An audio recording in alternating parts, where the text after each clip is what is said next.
আসসালামু আলাইকুম। আসসালামু আলাইকুম। রুবা কেমন আছো? স্যার আলহামদুলিল্লাহ ভালো। পরীক্ষা কেমন দিয়েছো? স্যার ভালো। কত বাবা?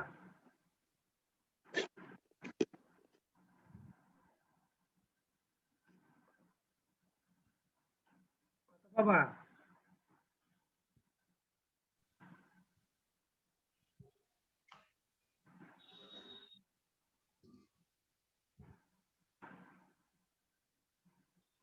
वालेकुम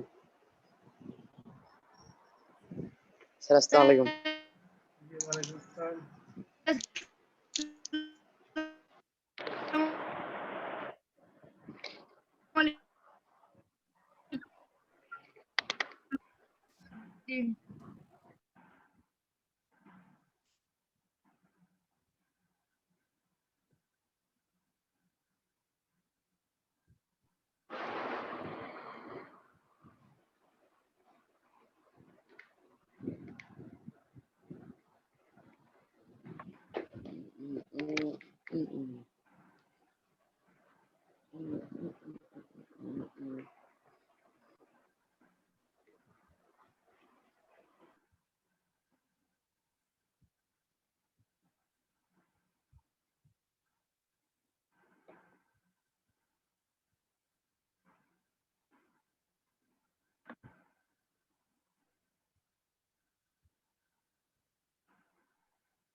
আমাদের আজকের ক্লাসের আলোচ্য বিষয় হলো আমরা ব্যাকরণ অংশ থেকে পড়বো শব্দ গঠন, পুরোটা পড়বো নোট থেকে। আর তোমাদের রাইটিং পার্ট থেকে যেটা করতে হবে,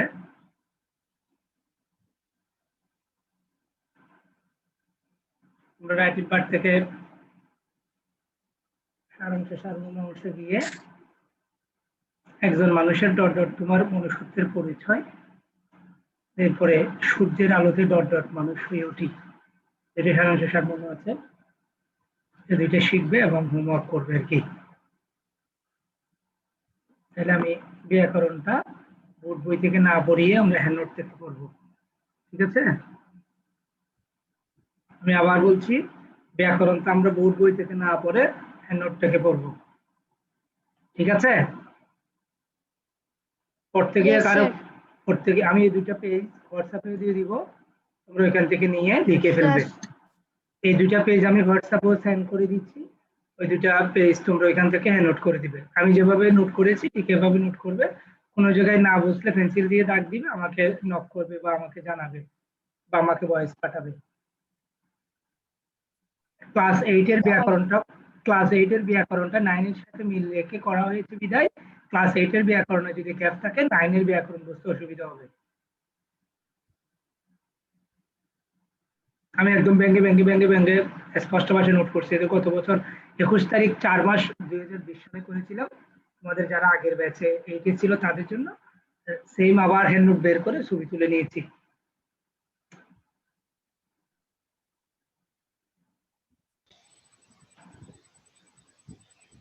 পেজটা দেখা যাচ্ছে?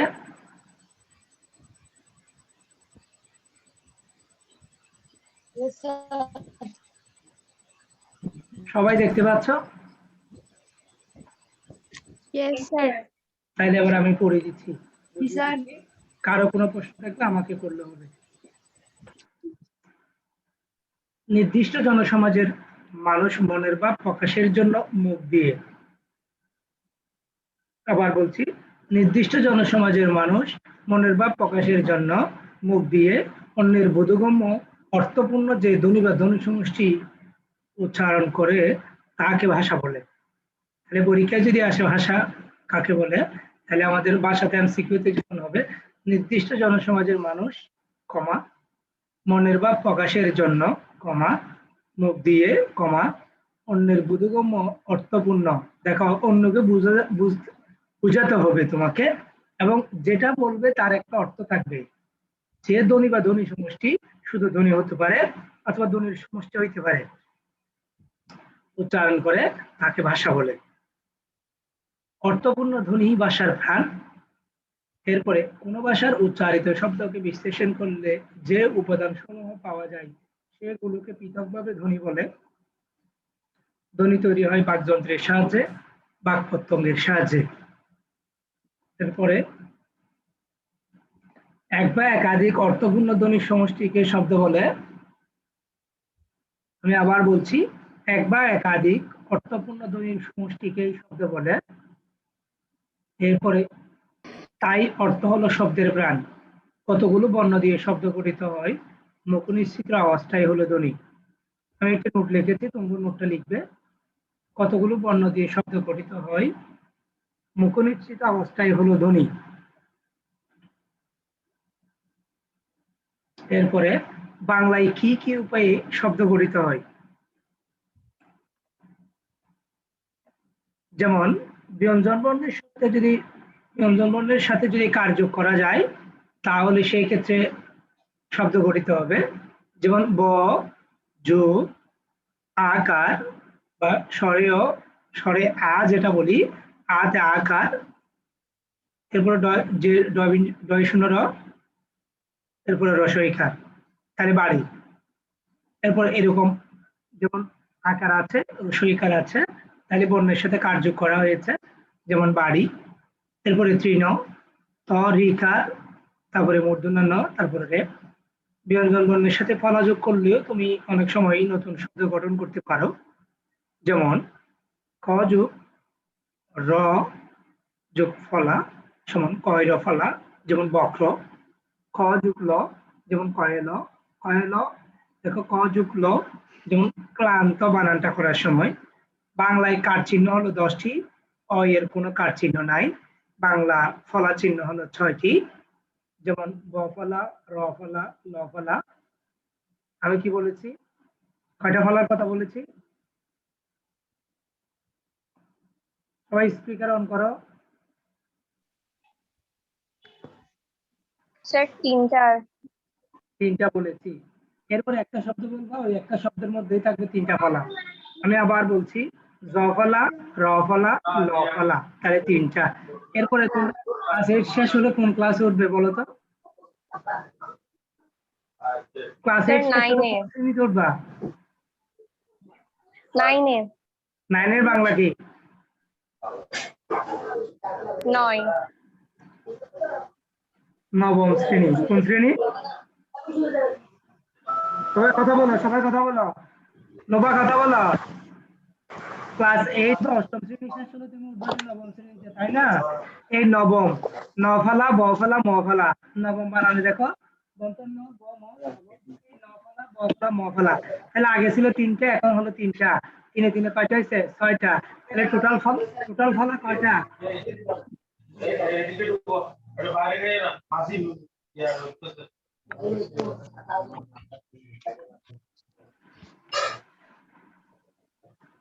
টোটাল ফলা হলো কয়টা? 6টা। আবার বলছি, ব্যঞ্জন বর্ণের কার চিহ্ন হলো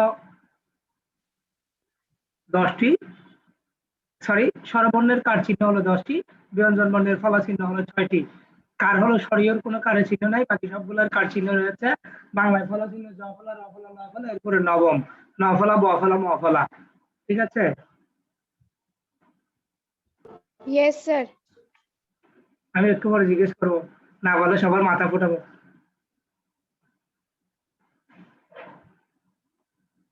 এরপরে মৌলিক শব্দ যুগে হইতে পারে শব্দ গঠন। যেমন বলতে পারে পাগল যোগ আমি সমান, বলতে চায় তুমি পাগলামি করতেছো, পাগলামি। বই যোগ পত্র, তাহলে বইপত্র।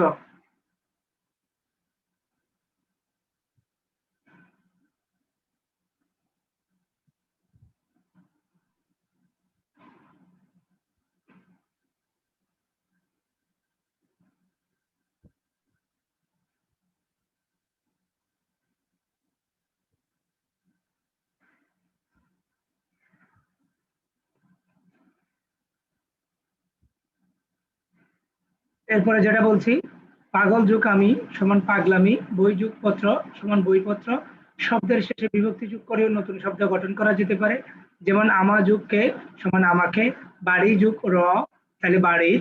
শব্দের আগে উপসর্গ যোগ করে অনেক সময় নতুন শব্দ গঠন করা যায়, যেমন অ যোগ কাজ সমান অকাজ। এরপরে অ যোগ ভাব সমান অভাব, সুযোগ নজর সমান সুনজর, সুযোগ নাম সমান সুনাম, সুযোগ দিন সমান সুদিন। শব্দের পরে প্রত্যয় যোগ করেও নতুন শব্দ গঠন করা যায়, যেমন ডাক যোগ আই সমান ডাকাই, নিম যোগ আই সমান নিমাই।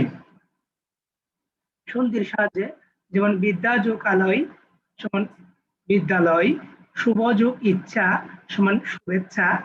সমাসের সাহায্যেও নতুন শব্দ গঠন করা যায়, বসদের জন্য বাড়ি সমান বসত বাড়ি, নদী মাতা যার নদী মাতৃ। শব্দ দ্বৈতের মাধ্যমেও শব্দের দ্বৈতের মাধ্যমে নতুন শব্দ গঠন করা যায়, যেমন বাড়ি বাড়ি বাড়ি, গড়ে গড়ে গড়ে। আমি আবার বলছি, বোর্ড বইয়ের পৃষ্ঠা নম্বর 52, 53, 54 তিন পেজে আছে এটা তথ্যগুলো। এটা হলো পঞ্চম পরিচ্ছেদ শব্দ গঠন। মূল তথ্য: নির্দিষ্ট জনসমাজের মানুষ মনের ভাব প্রকাশের জন্য মুখ দিয়ে অন্যের বোধগম্য অর্থপূর্ণ যে ধ্বনি বা ধ্বনি সমষ্টি উচ্চারণ করে তাকে ভাষা বলে। অর্থপূর্ণ ধ্বনি ভাষার প্রাণ। কোন ভাষার উচ্চারিত শব্দকে বিশ্লেষণ করলে যে উপাদান সমূহ পাওয়া যায় সেগুলোকে পৃথকভাবে ধ্বনি বলে। ধ্বনি তৈরি হয় বাকযন্ত্রের সাহায্যে, বাকপ্রত্যঙ্গের সাহায্যে। এক বা একাধিক অর্থপূর্ণ ধ্বনির সমষ্টিকে শব্দ বলে, তাই অর্থ হলো শব্দের প্রাণ। কতগুলো বর্ণ দিয়ে শব্দ গঠিত হয়? মুখনিসৃত অবস্থায় হলো ধ্বনি। বাংলায় কি কি রূপে এই শব্দ গঠিত হয় নিচে আলোচনা করা হলো। ব্যঞ্জন বর্ণের সঙ্গে কার্য করলেও তুমি অনেক সময় নতুন শব্দ গঠন করতে পারো, যেমন বাড়ি যে চিহ্ন, ব্যঞ্জন বর্ণের সাথে ফলা যোগ করলেও তুমি অনেক সময় নতুন শব্দ গঠন করতে পারো, যেমন কয়রা ফলা, তারপরে কল অফলা। তারপরে বাংলায় কার চিহ্ন হলো 10টি, এরপরে ফলা চিহ্ন হলো 10টি না 6টি, কার চিহ্ন হবে 10টি।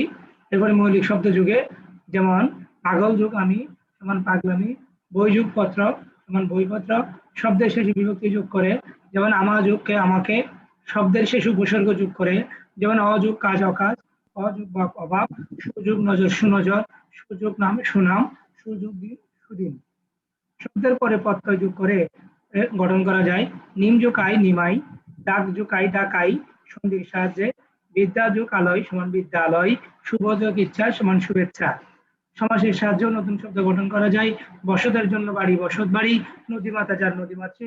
শব্দ দ্বৈতের মাধ্যমেও করা যায়, বাড়ি বাড়ি ঘরে ঘরে ইত্যাদি। এইটুকু হলো আজকে আলোচনার বিষয়। এরপরে হলো সারাংশ সারমর্ম, তোমাদের যে দুটা আছে দুটো তোমরা বই থেকে পড়ে নিবে। দেখি আবার কে পড়বে বলো, এটা একজন পড়ো, এই নবা পড়ো।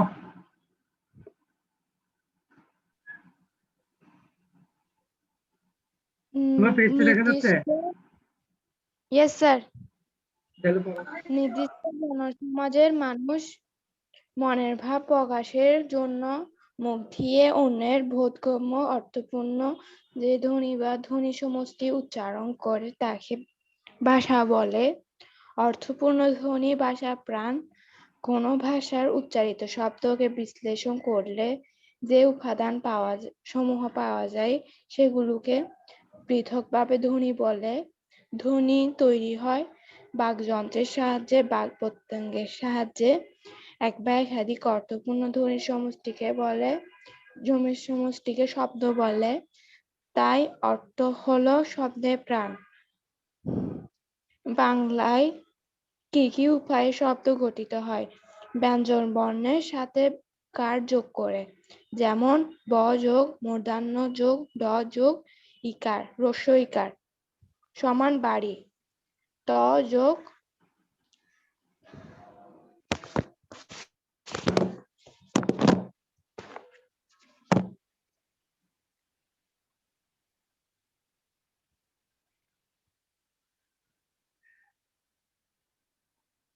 এটা শেষ?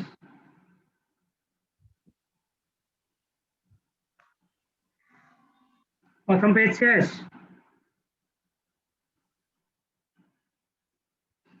হ্যালো,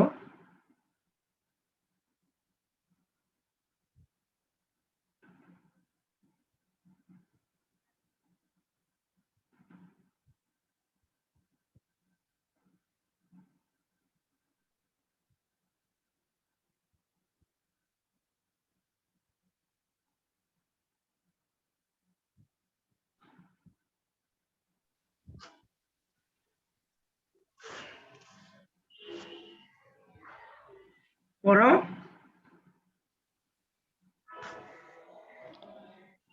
ব্যঞ্জন বর্ণের সাথে ফলা যোগ করে, যেমন ক যোগ র যোগ ক বক্র, ক যোগ ল যোগ ক্লান্ত। স্যার এর পরের পৃষ্ঠা।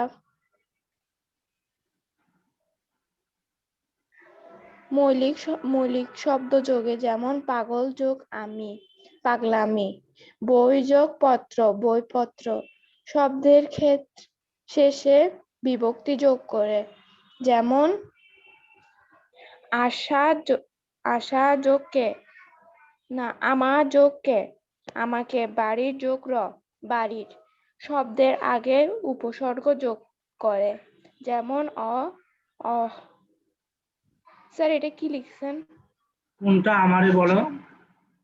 শব্দের আগে উপসর্গ যোগ করে, উদাহরণটা, অ প্রথম উদাহরণ। এটা অতে অকাজ অভাব। অকাজ অভাব, সুন্দর সুনাম, সুদিন। সুদিন। শব্দের পরে প্রত্যয় যোগ করে, যেমন আই, ঢাকায়, নিমাই। সন্ধির সাহায্যে, যেমন বিধবা যোগ আলম, বিদ্যালয়। শুভ যোগ ইচ্ছা, শুভেচ্ছা। সমাসের সাহায্যে, যেমন বসতের জন্য বাড়ি, বসত বাড়ি। নদী, সাতা, যার, নদীমাতৃক। শব্দের দ্বৈতের মাধ্যমে, যেমন বাড়ি, বাড়ি, বাতি, ঘরে, ঘরে ঘরে। স্যার পড়ছি।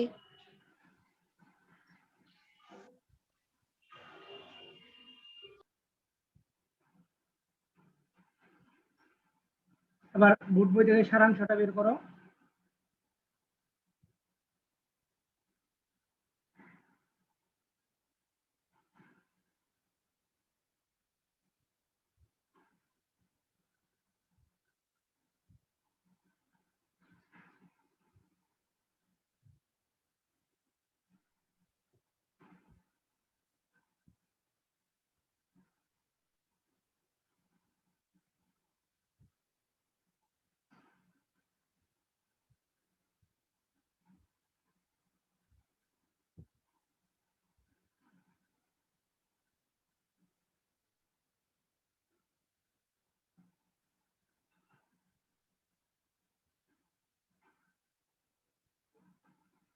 পাইছো? ইয়েস স্যার, পাইছি। পড়ো তো, এই দুটো সারাংশ পড়ো, সম্পূর্ণ পড়ো। ক্লাস এখন আরো অনেক সময় আছে, আমি নোটটাকে পড়াইছি, তার জন্য তাড়াতাড়ি শেষ হয়ে গেছে। সুন্দর ব্যবহারের মধ্যে মনুষ্যত্বের পরিচয় নিহিত।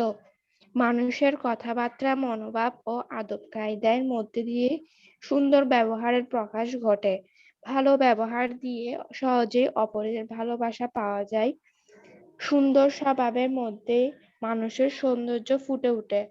2, সূর্যের আলো যেমন অন্ধকার দূর করে, তেমনি শিক্ষার আলো মনের অন্ধকার দূর করে দেয়। আমাদের প্রত্যেকের ভেতরে শক্তি লুকানো আছে। শিক্ষা এই শক্তির বিকাশে সাহায্য করে। শিক্ষার ফলে আমরা জ্ঞান ও দক্ষতা লাভ করে নিজের শক্তিকে কাজে লাগাই, যথার্থ মানুষ হয়ে উঠি।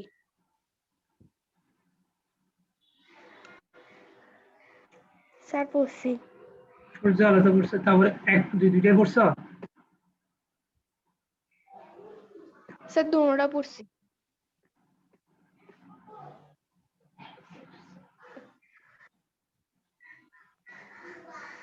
আচ্ছা, তাহলে এটা লিখে নাও। আবার হ্যান্ড নোট পেজে লিখে নাও। সবাই স্পিক অন করো। হ্যান্ড নোট পেজের প্রথম অংশটা লিখে নাও।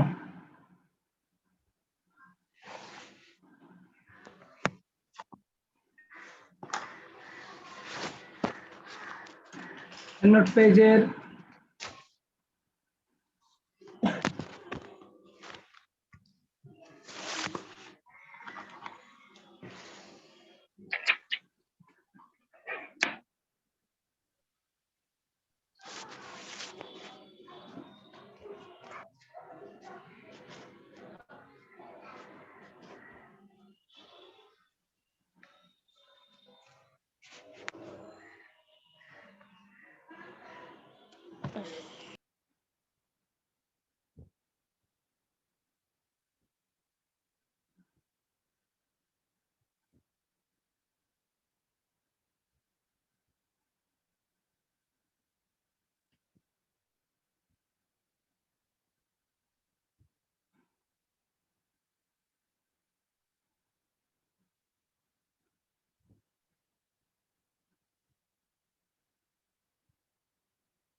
কোনো কিছু লেখা না বুঝতে অসুবিধা হলে আমাকে বললে হবে।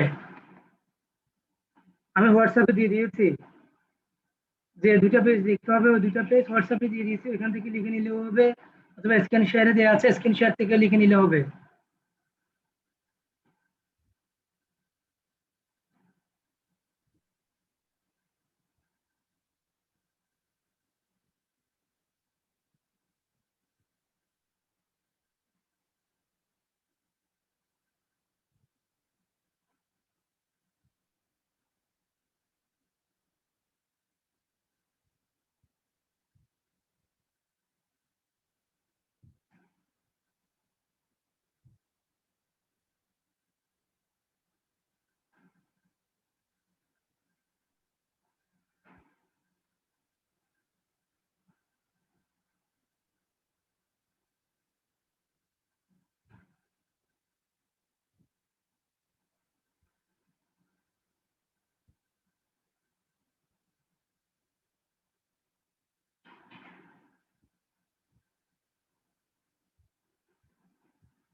শেষ হয়েছে? লেখা শেষ?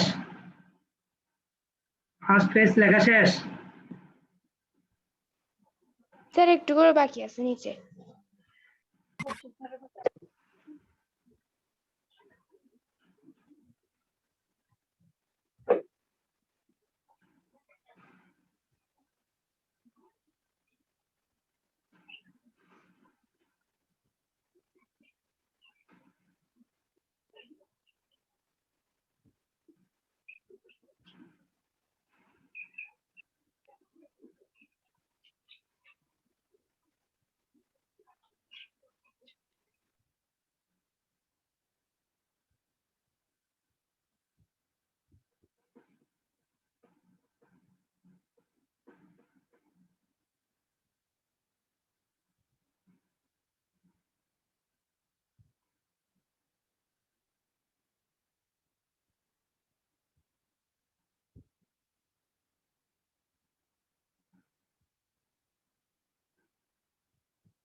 লেখা শেষ হয়েছে?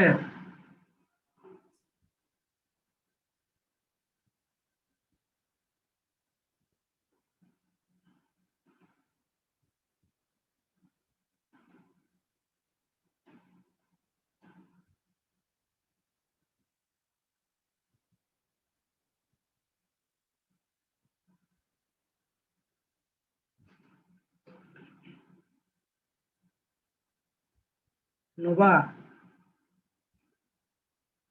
Nova, yes sir. তুমি তোমার বাংলা দ্বিতীয় নৈবিত্তিক বা এমসিকিউ যেখান থেকে পড়ো আর একটু ভালো করে শিখবা। এমসিকিউ ভুল হয়েছে পরীক্ষায়, হাই স্পাইস মনে হয়। পরীক্ষার সময় আমার নানু অসুস্থ ছিল, তাই ভালো করে প্রিপারেশন নেওয়া হয়নি। অনেক ভালো হয়েছে তো পরীক্ষা, 90 মনে হয়। ইয়েস।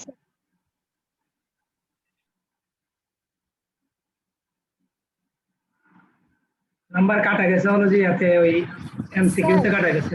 জি, আমাদের রেজাল্ট কখন দিবে? হয়তো আজকের মধ্যে তো খাতা জমা দিয়ে লাস্ট ডেট, সব টিচাররা দিয়ে ফেললে হয়তো দিয়ে দিবে, একদিন দুদিন হবে হয়তো। স্যার আমরা তো খাতা জমা দিয়ে দিচ্ছি। টিচাররা খাতা কেটে জমা দিয়ে দিছে তো সবাই। ওকে, আজকে লাস্ট ডেট মনে হয় খাতা জমা দিয়ে, সবাই দেওয়া হয়ে গেলে দিয়ে দিবে, একদিন লাগবে হয়তো। Okay sir.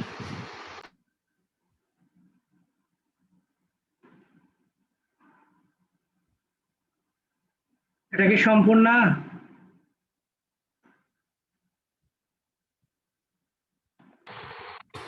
Yes sir. লেখা হয়ে গেলে তোমরা আমাকে হোয়াটসঅ্যাপে পাঠিয়ে দিবে।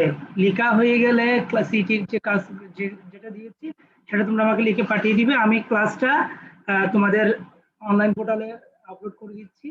তারপরেও কোনো কিছু না বুঝলে আমাকে জানাবে। আমি বারবার বলছি ব্যাকরণ ক্লাস খুব বেশি, তোমাদের ব্যাকরণের ক্ষেত্রে সবগুলো প্রায় রাইটিং পাঠিয়েছিল, এমসিকিউ কেউ ভালো করো নাই। কারণ বাংলা ফার্স্ট পার্ট থেকে এমসিকিউ, সেকেন্ড পার্ট থেকে এমসিকিউ দুইটা মিলে কিন্তু 30টা এমসিকিউ ছিল। তাহলে তোমরা পরীক্ষা দেওয়ার সময় ফার্স্ট পার্টের গুলো ভালো করছো, সেকেন্ড পার্টে ধরা গেছে সবাই। সেটা নোবাও বা অনেক ভালো ভালো যারা মোটামুটি নাম্বার ভালো উঠছে তাদের ক্ষেত্রে দেখলাম আর কি। এটা আর একটু সচেতন হওয়া দরকার এমসিকিউর ব্যাপারে।